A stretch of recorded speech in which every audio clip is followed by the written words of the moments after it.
दाता ऐसा न कीजो अगले जन्म है बिटिया न कीजो अगले जन्म है बिटिया न कीजो अगले जन्म है बिटिया न कीजो।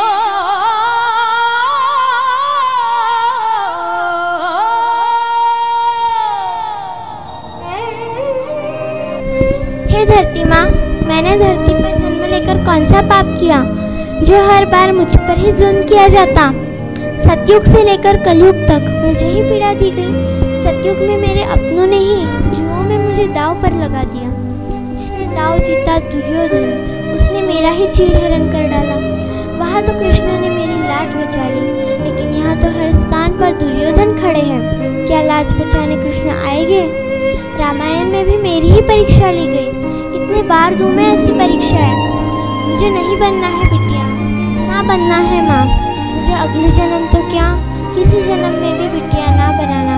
मेरी सहन शक्ति मेरी कमजोरी बन गई और हर कदम पर मेरे साथ अन्याय होता आया है। अगर मैं सहन शक्ति तोड़ देती तो शायद सतयुग के राम को भी परीक्षा देने पर बाध्य करती।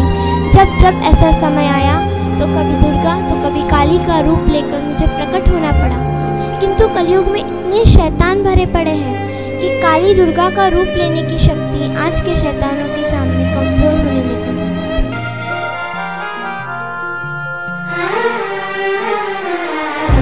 जो अब किए हो दाता ऐसा न कीजो, जो अब किए हो दाता ऐसा न कीजो अगले जन्म है बिटिया न कीजो।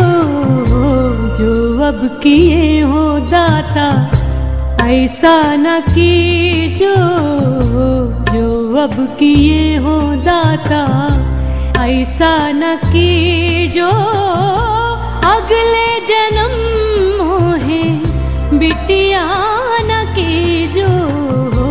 जो अब किए हो दाता ऐसा न कीजो।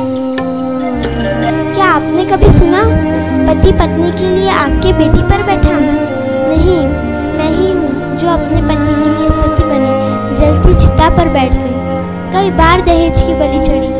राजमहल से लेकर चकला घरों तक मेरा उपभोग किया गया। फिर कहाँ था उस समय लाचार पुरुष प्रधान समाज।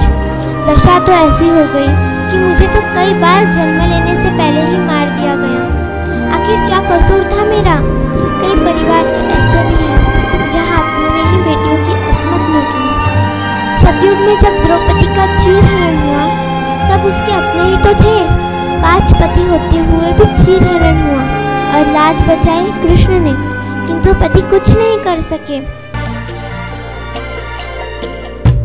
हमरे सजनवा हमरा दिल ऐसा तोड़न, ऊ घर बसाइन हमका रास्ता मा छोड़न।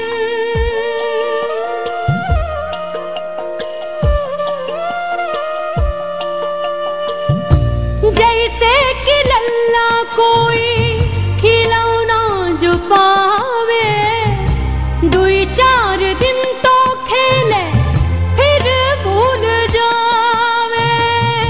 रो भी न पावे ऐसी गुड़िया न कीजो अगले जन्म मोहे बिटिया न कीजो।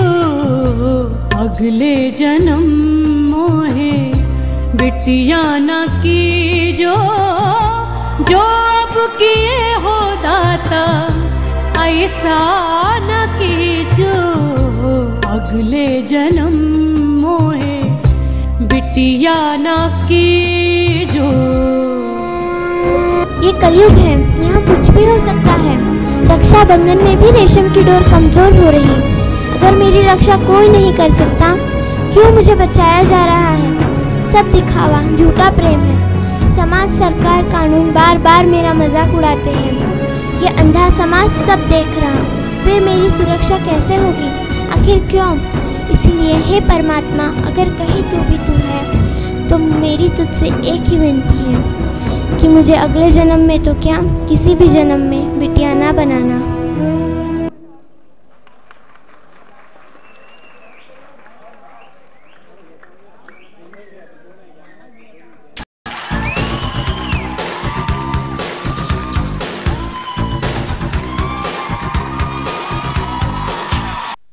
का था जो आपके दिमाग में आया, ये जो सॉन्ग और थीम किसका था?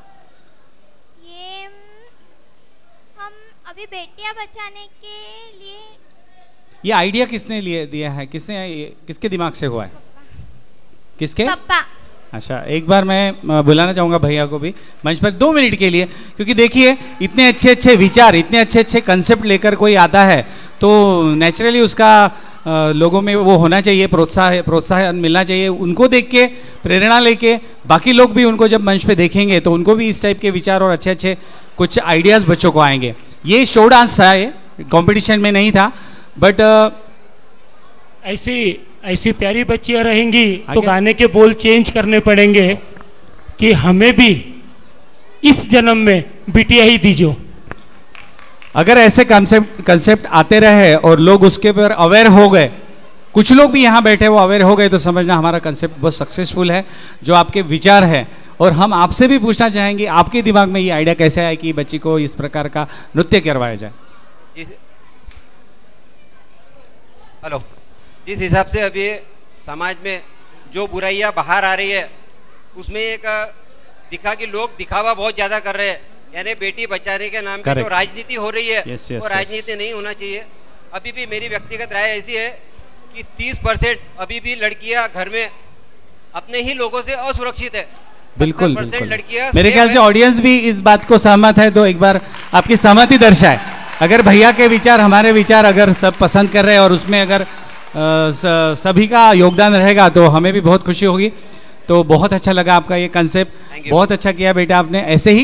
ऐसे डांस करने चाहिए, कंपटीशन के बजाय मैं ऐसे डांस देखना या करना पसंद करता हूँ। मैं बचपन से जो डांस फील्ड में आया हूँ, जो मुझे ऐसे ही डांसेस करते करते सब सीखा हूँ और सीखने को मिला है। मुझे बहुत अच्छा लगा आपने इस टाइप का थीम चुना, नहीं तो आजकल के बच्चों को ये सब बोरिंग लगता है। बहुत बहुत शुक्रिया, बहुत बहुत धन्यवाद आपका।